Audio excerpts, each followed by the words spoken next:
আজকে আপনাদের শোনাবো রাত চড়া পাখির ডাক। এরা রাত হলেই ডাকাডাকি শুরু করে, ভোর পর্যন্ত চলতে থাকে। যদি একটু মন দিয়ে শোনার চেষ্টা করেন, দেখবেন এই পাশের বাঁশবাগান থেকেই ভেসে আসছে ওদের ডাকটা।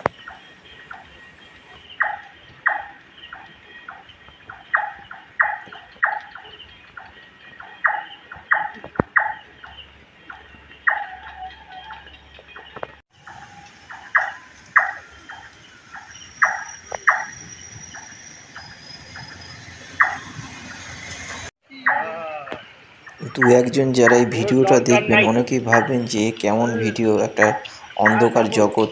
কিন্তু এই অন্ধকার জগতেই বেঁচে আছে কত পাখি পশু। তাই আজকে রাতচরা পাখির কথা বললাম। এই বাঁশবাগান হারিয়ে যাচ্ছে, ছোটোখাটো বাগান হারিয়ে যাচ্ছে আমাদের কাছে পিঠ থেকে, এবং তার ফলে সংকটে পড়ছে এই পাখিরা। তা এরা আগামী দিনে আপনারা শুনতে পাবেন কি পাবেন না, তাই আপনাদের সঙ্গে শেয়ার করলাম। ভিডিওটি ভালো লাগলে দেখার জন্য অনেক ধন্যবাদ।